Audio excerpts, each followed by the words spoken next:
Halo semuanya, kali ini kita akan membahas bahasa jurnalistik cetak dan daring. Kami dari kelompok 4 kelas 5D Pendidikan Bahasa dan Sastra Indonesia. Pertama-tama, mari kita membahas hakikat bahasa jurnalistik. Menurut Sadaryanto, bahasa jurnalistik yang disebut juga bahasa pers merupakan salah satu ragam bahasa kreatif bahasa Indonesia yang terdapat dalam bahasa ilmiah, ragam bahasa filosofi, ragam bahasa bisnis, dan ragam bahasa sastra. Bahasa jurnalistik adalah bahasa yang memiliki karakteristik tersendiri dalam sebuah tulisan yang mengandung fakta. Penggunaan bahasa jurnalistik menyesuaikan dengan berita yang akan diterbitkan. Seperti penulisan reportase investigasi, bahasa yang digunakan akan lebih cermat jika dibandingkan dengan bahasa yang digunakan dalam berita features. Bahasa yang digunakan dalam menulis berita utama juga akan berbeda dengan bahasa dalam menulis berita features.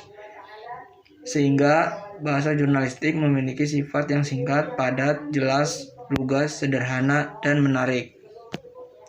Selanjutnya, ada ciri-ciri dan karakteristik dari bahasa jurnalistik cetak dan bahasa jurnalistik daring.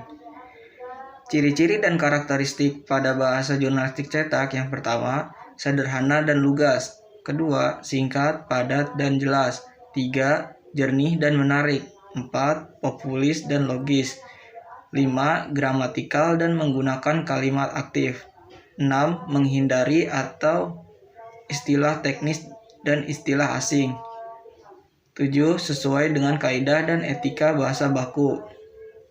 Pada bahasa jurnalistik daring memiliki ciri-ciri dan karakteristik, ringkas atau hemat kata, lugas atau padat dan jelas, umum atau sederhana, efektif dan efisien, dan menarik dibaca. Selain ciri-ciri dan karakteristik di atas, bahasa jurnalistik media cetak pun memiliki aspek lain, yaitu struktur kalimatnya yang hemat, penggunaan ejaan yang disempurnakan, dan penggunaan kalimat yang efektif. Dalam menulis berita, penulis harus memahami bagaimana penggunaan ejaan yang disempurnakan.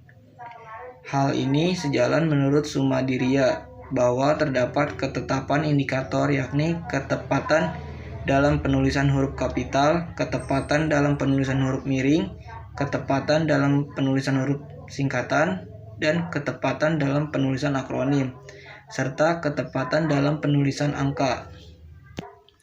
Di samping ketepatan dalam penggunaan EYD, bahasa jurnalistik media cetak pun harus memiliki unsur-unsur kehematan yang perlu diperhatikan.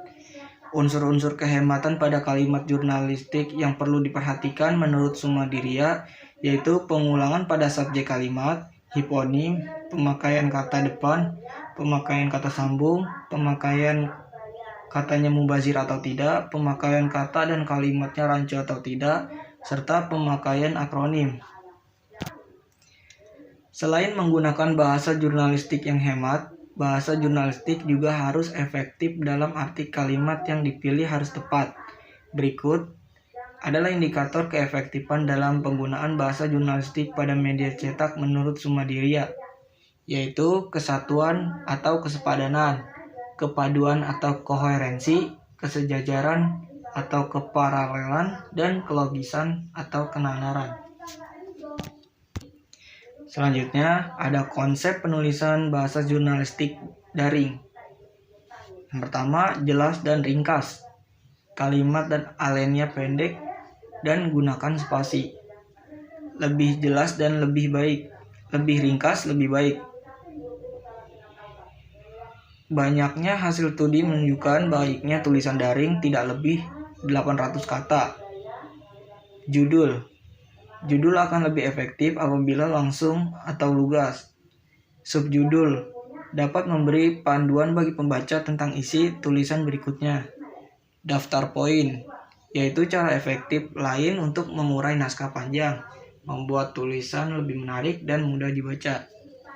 Sekian dari kelompok 4, terima kasih.